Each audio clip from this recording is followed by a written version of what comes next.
অসহায় রহমত তোমার এক বিন্দু দাও না গো আমার রহমত তোমার এক বিন্দু দাও না গো আমার সেকেন্ড কোশ্চেন রেডি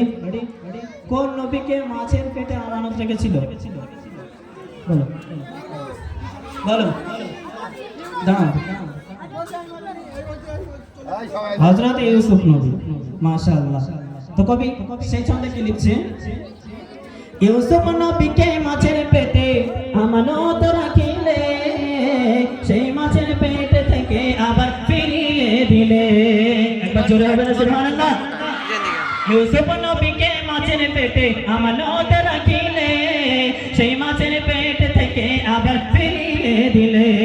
কুদরতেরই খেলা মাবুদ বোঝা বড় দায় কুদরতেরই খেলা মাবুদ বোঝা বড় দায় রহমত তোমার এক বিন্দু দাও না গো আমার রহমত তোমার এক বিন্দু দাও না গো আমার এই মালিক জাহানে আমি বড় অসহায় এই মালিক জাহানে আমি বড় অসহায় রহমত তোমার এক বিন্দু দাও না গো আমার রহমত তোমার এক বিন্দু দাও না গো আমার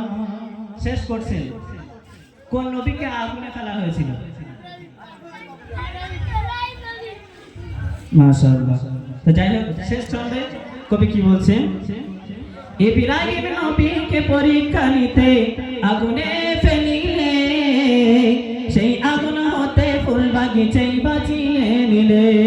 একবার জোর করে হবে না সুবহানাল্লাহ ইব্রাহিম নবীর পরীক্ষা নিতে আগুনে ফেলিলে সেই আগুন হতে ফুল বাগিচা বাঁচিয়ে নিলে মান্নানে বলে এসব কিছু রহমত দরিয়ার রহমত তোমার এক বিন্দু দাও না গো আমার রহমত তোমার এক বিন্দু দাও না গো আমার এই মালিক জাহানে আমি বড় অসহায় এই মালিক জাহানে আমি বড় অসহায় রহমত তোমার এক বিন্দু দাও না গো আমার রহমত তোমার এক বিন্দু দাও না গো আমার এই মালিক জাহানে আমি বড় অসহায় রহমত তোমার এক বিন্দু দাও না গো আমার রহমত তোমার এক বিন্দু দাও না গো আমায় তুমি চলে আসো স্টেজের উপরে আসো আজকের প্রাইজটা আমার তরফ থেকে আমি অনেকে দেবো যেহেতু সর্ব ফার্স্ট উত্তর দিয়েছে সবাই মাশাআল্লাহ ভালো উত্তর দিয়েছে তো আমি এনাকে চুজ করলাম চলো চল তোমার নাম কি তৌহিদ পাই বাড়ি কোথায় রামপুর মাশাআল্লাহ আমি আমার তরফ থেকে এই 10টি টাকা আমি এনাকে উপহার দিচ্ছি 10 টাকা নিয়ে তুমি কি করবে 10টা নিয়ে রেখে দেবো রেখে দিলে কত দিন করবে